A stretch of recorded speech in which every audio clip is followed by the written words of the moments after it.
బంగారం తర్వాత ఎక్కువ డిమాండ్ ఉన్న వాటిల్లో వెండి ఒకటి.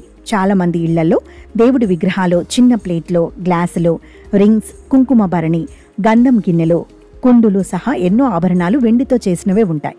అయితే సిల్వర్ వస్తువులు కొనేటప్పుడు తళతళ మెరిసిపోతాయి, కానీ వాడే క్రమంలో నల్లగా మారిపోతుంటాయి.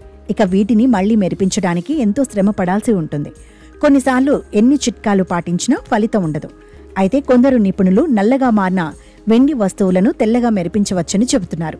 అసలు వెండి వస్తువులు నల్లగా ఎందుకు మారతాయి? సాధారణంగా గాలిలో తేమ ఉంటుంది. వర్షాకాలంలో ఇది మరింత అధికంగా ఉంటుంది.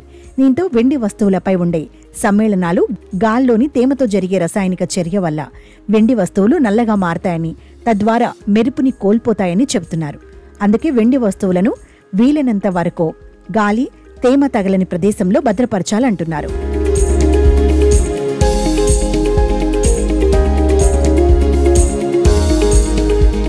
వెండి వస్తువులు, నగలపై బాగా మురికి పేరుకుపోయినప్పుడు వేడి నీళ్లతో వాటిని సులభంగా శుభ్రం చేయవచ్చని నిపుణులు చెబుతున్నారు. ఇందుకోసం 2 కప్పుల వేడి నీళ్లలో కొద్దిగా డిటర్జెంట్ పౌడర్ని కలపాలని, ఆ తర్వాత శుభ్రం చేయాలనుకుంటున్న వెండి వస్తువుల్ని అందులో కాసేపు ఉంచాలని వివరిస్తున్నారు.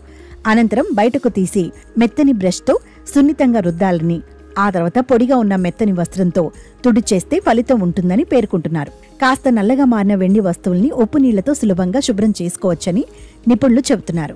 కానీ కొన్ని నీళ్లు తీసుకొని అందులో కొద్దిగా ఉప్పు కలపాలని, దానిలో నల్లగా మారిన వెండి వస్తువుల్ని కాసేపు ఉంచాలని అంటున్నారు. ఆ తర్వాత మెత్తటి బ్రష్తో రుద్దితే నలుపు పూర్తిగా వదిలిపోయి పూర్వపు మెరుపును సంతరించుకుంటాయంటున్నారు. టూత్ పేస్ట్లో ఉండే కాల్షియం వెండి వస్తువులను మెరిసేలా చేస్తుందని నిపుణులు చెబుతున్నారు. ఈ నేపథ్యంలో కొద్దిగా పేస్టుని తీసుకొని దాన్ని వెండి వస్తువుకు పల్చని పొరలా పూయాలని, అది ఆరిపోయిన తర్వాత టిష్యూ పేపర్తో తుడిచి నీటిలో శుభ్రం చేసుకోవాలని పేర్కొంటున్నారు. ఇలా చేస్తే వాటి మెరుపు తిరిగి వస్తుందని, ఇలా చేసిన వెండి వస్తువుల నలుపు పూర్తిగా వదలకపోతే ఇదే పద్ధతిని మరోసారి ఫాలో అయితే సరిపోతుందని సూచిస్తున్నారు. బేకింగ్ సోడా కూడా వెండి వస్తువుల మెరుపును తిరిగి తీసుకొస్తుందని నిపుణులు చెబుతున్నారు. ఇందుకు బేకింగ్ సోడాలో కొన్ని నీళ్లు కలిపి పేస్ట్లా తయారు చేసుకోవాలని, ఆ తర్వాత బ్రష్తో ఆ మిశ్రమాన్ని తీసుకుని వెండి వస్తువులపై మృదువుగా రుద్ది వేడి నీటితో కడిగేయాలని తెలిపారు.